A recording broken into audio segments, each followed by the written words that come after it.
Hello, my name is AJ Goldsby. I'm a life master from Pensacola, Florida, and I'm coming today to bring you Game 4 of the World Championship match between Viswanathan Anand and Magnus Carlsen. It was held in Chennai, India in November of 2013.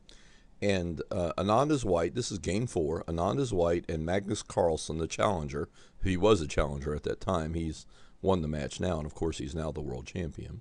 But at the time, Magnus Carlsen was the challenger, and Viswanathan Anand was the reigning world champion. Again, Anand is white, and Magnus Carlsen is black. E4, E5, and I'm going to try to keep these videos relatively brief. I'm not going to go into a lot of detail. I will provide a link to the chess-based websites, and I'll try to provide as many pertinent links as I possibly can. The chess-based website, I think, article on the match would probably be the best. Talks about the match in detail, and there's a free analysis which you can download if you're interested. So that would pretty much cover all the bases, and I also probably provide the link for the post-match interview, which you can watch immediately if you want to watch that after watching the video, or you could stop the video and watch the post match interview and then watch the video if you like. But anyway, again, Anand is white and Carlsen is black. Starts off E4, E5. The first couple of games saw a lot of shadow boxing, but I think with the E4 we see a serious winning attempt by Anand. He's a big expert with the Ruy Lopez or Spanish game, so I think this was the first game which they, really, well, Game 3 was a serious fight, but this is a real all-out brawl here. Knight F3, Knight C6, Bishop B5, Knight F6. This is known as the Berlin defense. Of course, when I was coming up in chess, I remember one master telling me that Berlin was absolute garbage, that the best line is the Morphy defense, which is, of course, instead of Knight F6, you have the A6 move. And we can just briefly, if you would like, explore the main line. Bishop A4, Knight F6, castles, Bishop E7, Rook E1, B5, Bishop B3, D6, C3, black castles, H3, Knight A5, Bishop C2, C5, D4, Queen C7, Knight BD2, etc. This knight often gets transferred to F1 and then to E3 and G3, but that pretty much does it for the opening. We can see development, good control of the center, both sides. This knight, when it went to A5, that's known as the Shigorn variation. That's by no means the only line there. It's also possible to play other lines rather than Knight A5 there. It's also possible to apply Knight B8 with the idea of Knight BD7. That's the Breyer or Breyer variation. And there's also the Kier's variation and several others.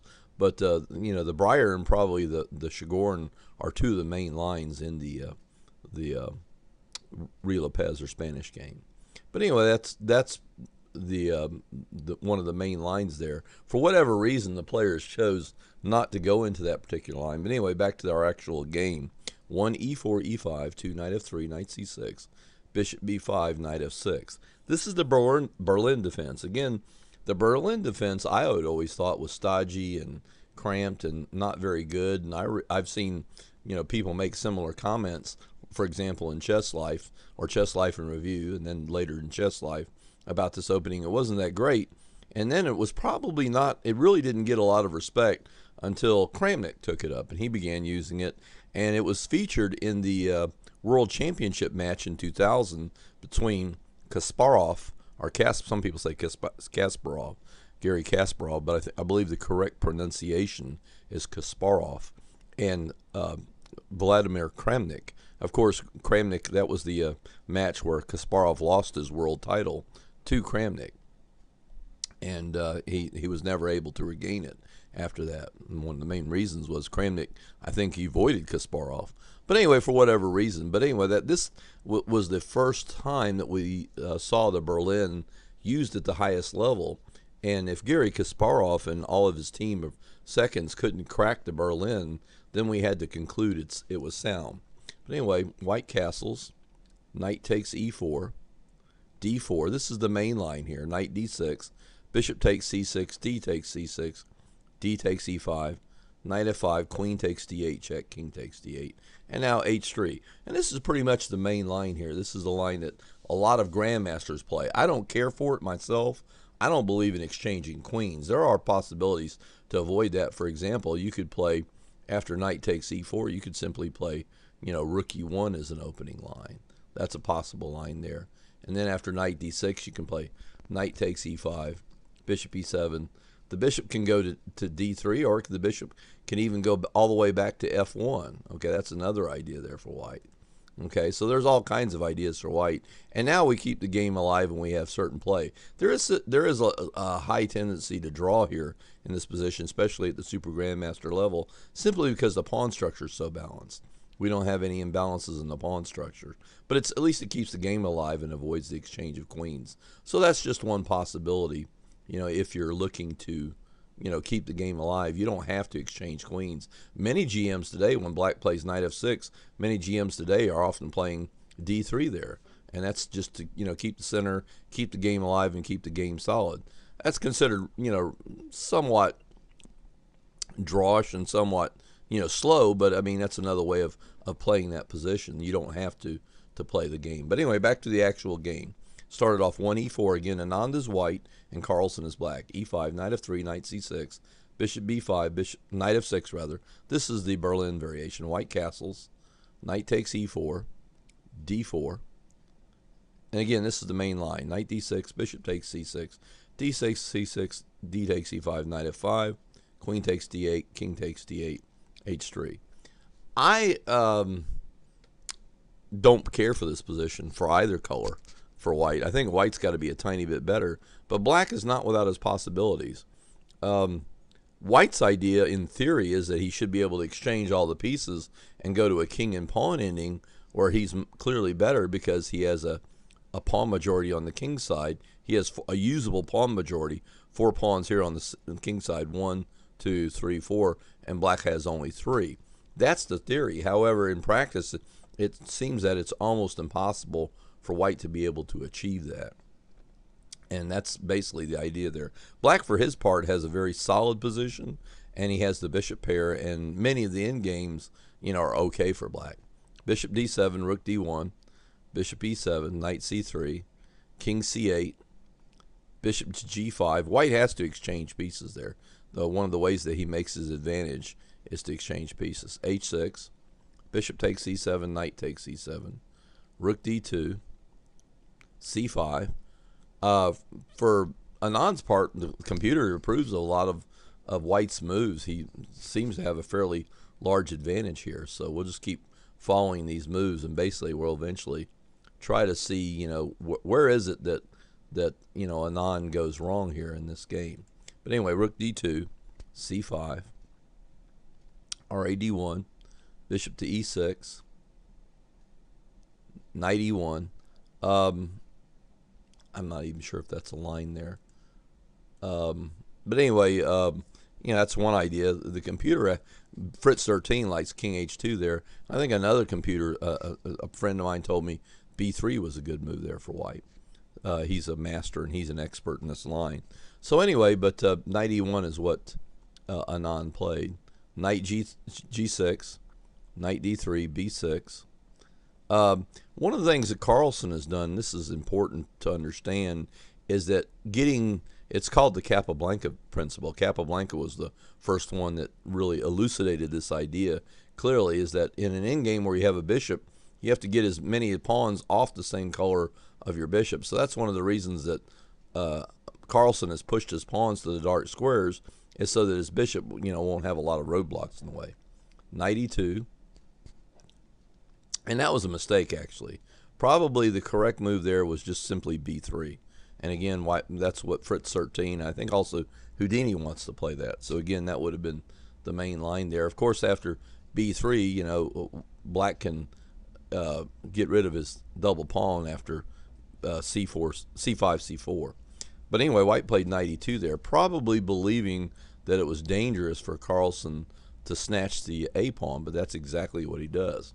Bishop takes a2, b3. Anand plays to trap the bishop, which looks like a good idea. c4, knight dc1 takes, takes. But now what's happened is now Carlsen's bishop can get out. It can go here and here. Anand's going to get a lot of play, so I don't think that, but I don't know if white ever really has enough for a pawn. So to me, this whole idea of allowing this pawn snatch was questionable in my mind. Bishop b1, f4, king b7, knight c3, bishop f5, g4, bishop c8, knight d3, h5, f5, knight e7. Knight h4 was to be explored there. The knight could have gone to the h4 square too as well. Knight e7, knight b5, h takes g4, h takes g4, rook h4, knight f2, knight c6, 30, rook c2, a5, rook c4, g6, rdc1, bishop to d7, e6, f takes e6, f takes e6, bishop to e8. Somewhere along in here that I believe that Anand misses a possible win. There may be a winning line here. I'm not sure if anyone ever found a clear win, but it certainly looks like he's at least getting close. I mean, there's ideas there for white. Knight e4, rook takes g4 check, king f2, rook f4 check, king e3, rook f8, knight to d4. So somewhere in here, let's see, the advantage seems to have dissipated. Well, anyway, if you're really interested, I believe the ChessBase website has a Grandmaster analysis of this line. And there's several analyses online, and I'll try to find as many of those analyses on there. If you're really interested in exploring this game in depth, then you can take a look at one of the analyses there. Knight to d4. I haven't seen an easy win there anywhere along the line. Let's just back up a few moves there, though. Black here, according to the engine here, instead of rook f4 check, rook d8 was a very strong move there. And I don't know if they ever found a forced win there. I was trying to remember all the analysis, but I don't know if it was clearly a forced win, but it was a much better move. But anyway, rook f4 check, king e3, rook f8, knight d4, knight takes d4, rook takes c7 check, king a6. Well, black has to be careful here because in some lines his king's liable to get into a mating web. King takes d4. Now the engine says it's dead equal. So I think whatever advantage that black had at one time has now been dissipated. Rook d8 check, king c3, rook f3 check, king b2, rook e3, rook c8. Well, he plays rdd3. That's another idea. Could have just exchanged the rooks there too. Rook a8 check, king b7, rook takes e8, rook takes e4. Now I think this dual rook in game is got to be a draw, even with the very best play. Even one extra pawn is going to be totally insignificant there.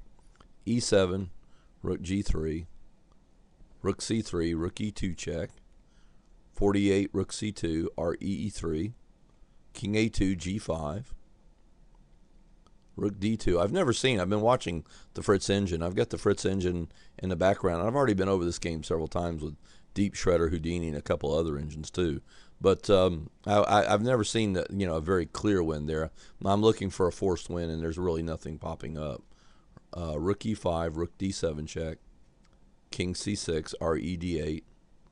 Black doubles his rook. He gets behind the pawn, ensuring the pawn's never going to promote. Rook d6 check, king to b7. Rook at 8 to d7 check. 54, king a6. 55, rook d5. Rook e2 check, king a3, rook e6. Rook d8, g4. Rook g5. Rook takes c7. Rook a8 check. King b7.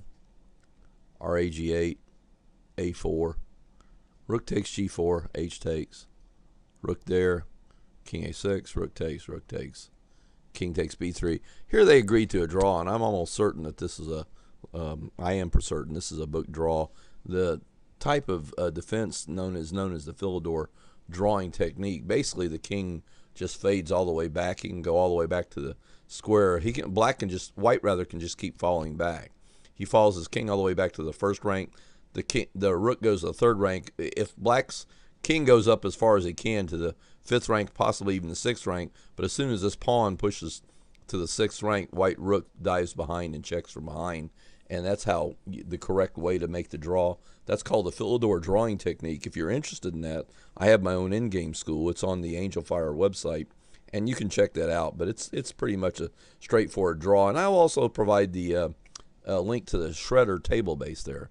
The Shredder has a table base. A table base basically is positions with 6 pieces or less are analyzed retro analysis. In other words, they start with the drawn position, the dead drawn position, and move backwards from that. But anyway, any position with 6 pieces or less that are known to be drawn have been analyzed out to a forced draw with the table base, and a lot of those are available online. You can also have programs. I have a complete table base, 5-piece or less table base on installed on my computer, and you can purchase that program through ChessBase if you're interested too. That's kind of an advanced program. I don't think there's the need for it anymore since the Shredder has that. The Shredder website has that online now. So anyway, that pretty much concludes my coverage of this game. Carlsen had some possible winning chances in that game. At one point he was clearly a pawn up. Not sure if there was a forced win ever found for Carlsen. Again, I'll provide links to as many as the appropriate analysis as I can find. The ChessBase website would certainly be the best website to you can download analysis for free, and that would probably be the best place to look for the analysis there. Anyway, that concludes my coverage of Game 4. Again, Carlsen got materially up and maybe even had chances to win, but sort of frittered it away. He didn't make the most of his opportunities there. That concludes my coverage of Game 4 of the World Championship match. If you enjoy my videos and enjoy my web pages, please go to the PayPal website. That's www.paypal.com, and make a donation under my email address, which is lifemasteraj@yahoo.com. That's LIFEMASTERAJ, no periods, no spaces, no commas, no underscores. Just run it all together. lifemasteraj@yahoo.com. Thank you for watching my video, and have a great day.